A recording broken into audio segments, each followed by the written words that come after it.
welcome. It's me, Percita, and this is Percita's Paradox.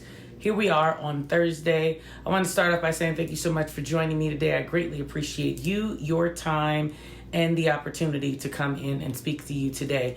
If you are a new subscriber, thank you so much for joining me. I greatly appreciate your time, as I said.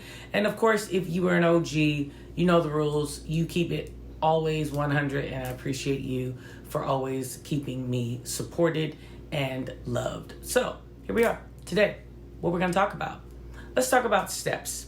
And I don't mean the literal steps that are in your house or in a building or the thing that you use with your feet to kind of elevate yourself. But let's talk about a mental capacity and steps and what it actually means and how we can actually utilize it to make better sense of our decisions and our goals and our efforts, at the same time being conscientious and very relevant in what it is that we should be trying to seek for. Now, let's be very clear. You know, I'm all about goals. I'm all about sustaining said mentality when we're trying to go through goals. I definitely agree with dedication and consistency. But the one thing that I think we still struggle with is the timing. And what I mean by struggle, I remember when I was younger, I used to have a thing where I knew that I wanted what I wanted, but I didn't want to wait for it. Now, some people call it patience. I'm going to say it was a little different because I would try to create things, even though the things were not to be created, meaning I was not qualified for the things that I wanted, but I still wanted them. And it wasn't a position of that I wasn't willing to be qualified. I didn't want to go through the time that it would take. Some people would say that that's impatient. I can't argue it because I feel like there's synonyms within one another. But what I will say is that timing and understanding that sometimes the things that we want, we're not prepared for, not even just by the sense of education or financially, but we're just not mentally in a place to balance things out. And I will tell you that I remember so clearly, like, wanting to do things, live places, go places, have things tangible and untangible. And I just did not want to do what it took to get it. And again, I always thought it was this thing called patience, but I realized all the things that I longed for, I currently have. If I had actually attained those things in the time frame that I thought I should, I know that I would not have them today. Did I understand that there was a time frame that needed to happen, not just for me to acquire the skills, but for the maturity level of my mentality to catch up with what my heart's desires were? No, I don't think that was like what I thought about or what I could even conceptualize at the time. Looking back on it now, I couldn't imagine trying to balance the things that I was asking for, that I currently possess in that time frame. In retrospect, I will definitely tell you, I find myself giggling at the idea that sometimes we feel like we're so in need of what we want or desire or should have that we are impatient.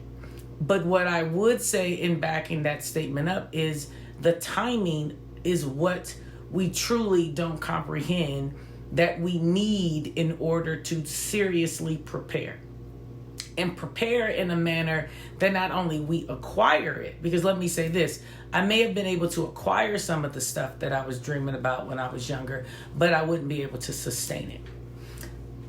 I can tie this into a Facebook group that I'm on, and I love it because it's just a whole bunch of women talking crazy, and we're talking about Trader Joe's. Now, the irony of this conversation is that Trader Joe's has I want to tell you it's a croissant. I'm almost sure it's like a chocolate croissant. Some type of a croissant because it's filled with something. Anywho, it required you to leave it out or thaw it out for at least 9 to 10 hours. Now, I say this because the funny part of the conversation is I've seen people post about it, and every single person who posts about what it tastes like, how it is, and, should they buy it, the first thing that they say is, do I need to leave it out for real overnight so that it can thaw? Or specifically, do I need to leave it out for 9 hours? Everyone rebuttals back with yes. And the impatience of even that, the person will literally say, oh, I don't want to do that. I don't want to leave it out for, 9 hours, 10 hours. And in my mind, it makes me giggle because it's exactly what I'm talking about. We'll even go into things knowing exactly what it takes to get it, right? Not even to sustain it, just to get it.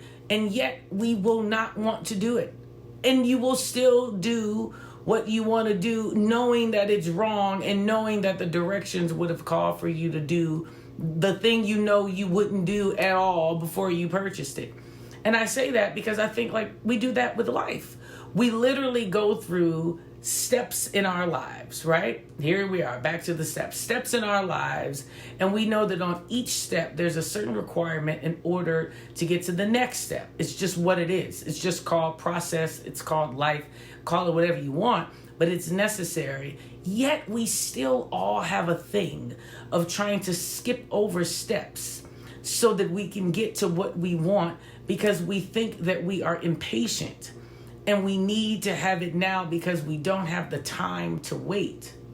Not understanding that it's not about the time to wait, but it's about the time to sustain and to be equipped to acquire or to gain knowledge or financial blessings or whatever it is that you're looking for, education, so that you can use it for the proper course. People who believe from a spiritual aspect would say that opportunity and preparation line up.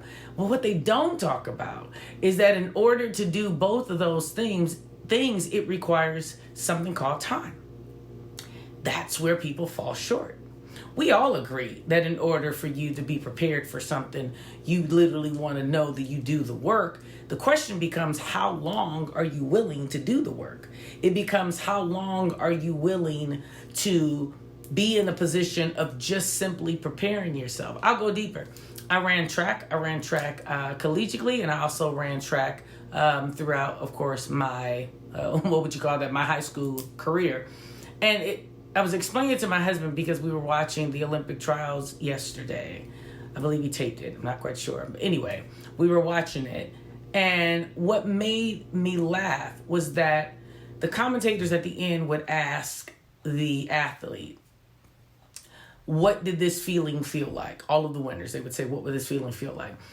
And it blows me every time because I don't believe that people really understand what it takes for a sport like that, especially an individual sport. Let's be very clear. An individual athlete, that's the track and field, that's the gymnast, that's, anything that would require just the singular person's goals and aspirations, attributes, athletic ability, mindset, whatever you want to call it, solely, no team sport, right?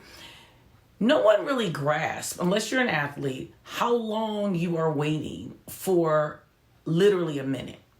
Let's just be clear. The 100-yard race, standardly, to be at an Olympic standpoint, would be under 11 seconds. Let's just make it general, a little high, so that you can work with me. Do you understand that these individuals literally are practicing and preparing for years for a split second? 11 seconds at that.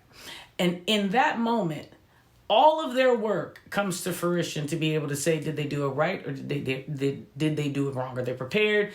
Did their preparation and opportunity meet? What happens? So when I hear a person ask another individual, how do they feel at that moment? I'm always wondering, what kind of a question is that, right? Because it just makes you say, what do you think it would feel like? Like, how do you really want someone to put that into words? If you are really clear, most athletes that are in that capacity say the same thing. They thank their coaches, they thank their family, and they thank God. Of course, that's pretty much it. Because those are really the only people that are going to believe in what it is that you're doing. Now, that's a whole nother part of the steps, which comes in this affirmational support system angle of even when you think you can make it through the time, right? Do you have the individual support system around you to push you through even when you want to quit for yourself? Is that something that we stop to think about? Or do we really find ourselves feeling like even after you did all of that, you're alone.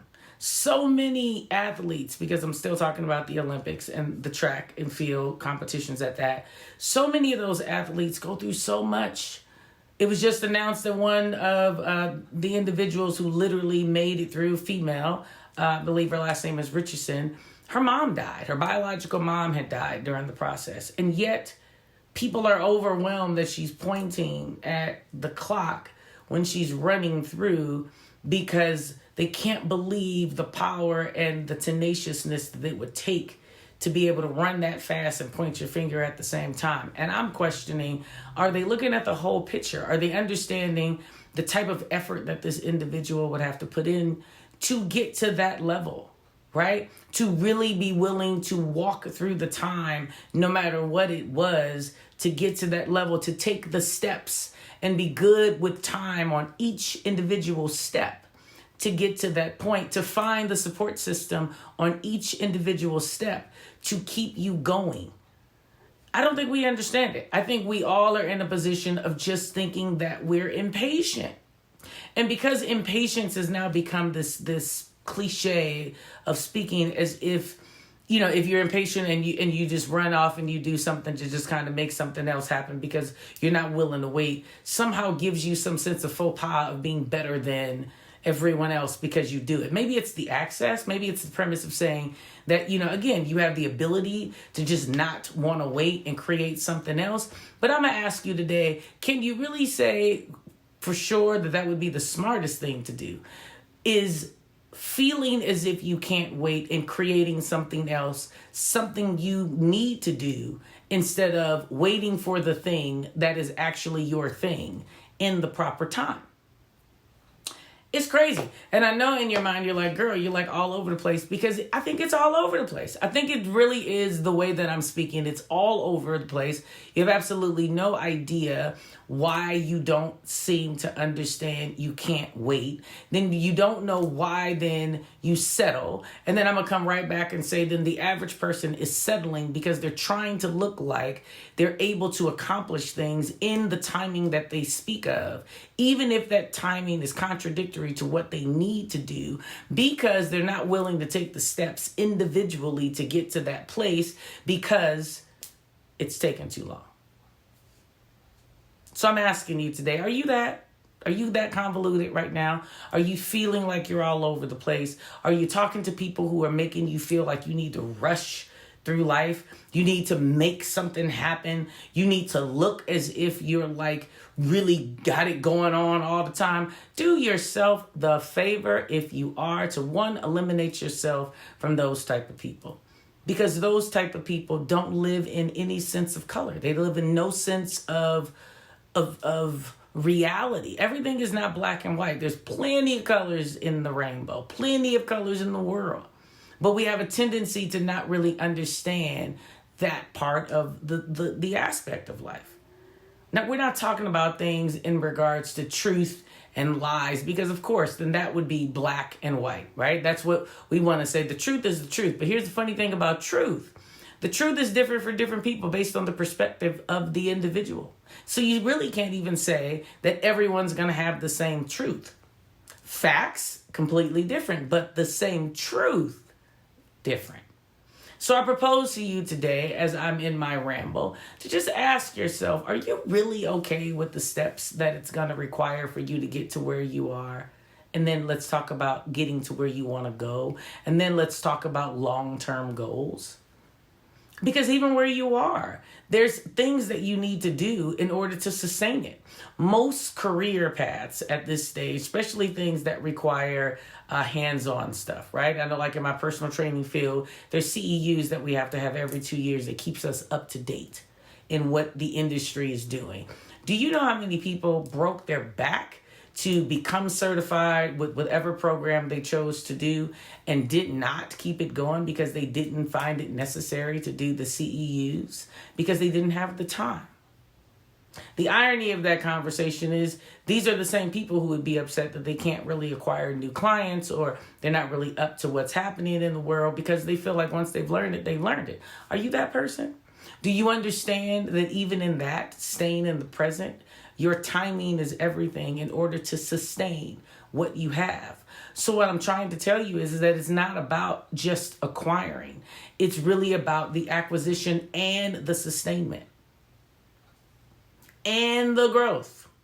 So if we really are clear in what we're saying, it's like, I'm really interested to talk to you about that. I'm really interested in what your feedback is. So get at me. Like, share, comment, subscribe, do all of those other things that we talk about for business. But today, before you do any of those things, ponder what I'm saying and just ask yourself, where are you at? And on that step that you're on, visualize steps in your head. On the step that you're on, are you working the time properly? Are you doing all that you can do in the moment that you're in? Or are you slacking? Or are you acting impatient and wanting to jump to the next level because you feel like you can't sit where you are? In all of that, be good. Be good. No matter what level you're on and what I just spoke, be good in it. Because that is the first thing. It's going to bring you into a grateful place. And then once you're there, you can really figure out what it is you're telling yourself you're doing and who you're comparing yourself to. Because let me be very honest and clear. There is no one who is listening to this video who is not comparing themselves to someone. And even for you who will swear, oh God, no, Percita, I don't compare myself. Stop it. When you sit back and you get off of the ego of, how dare I say that? I want you to stop and think about who you're comparing yourself, who you're gauging yourself to, where your accountability lies, and what exactly you think you should be doing. You could be comparing yourself to your old self. You're still comparing yourself. And in that, I want you to stop and think about what it is you need to do in order to take hold of this idea that you're running out of time. You're not running out of time, but you are running out of gratefulness. And that will cause you to run out of time. So, as always, I'm going to ask you to do 3 things. Live your life authentic. Be true to yourself. Watch your steps. Be conscious of your steps. Be patient in your steps. Be real in your steps. And live life authentic. Thank you so much for joining me. As always, like, share, comment, subscribe. I greatly appreciate you, and have a wonderful weekend. Bye-bye.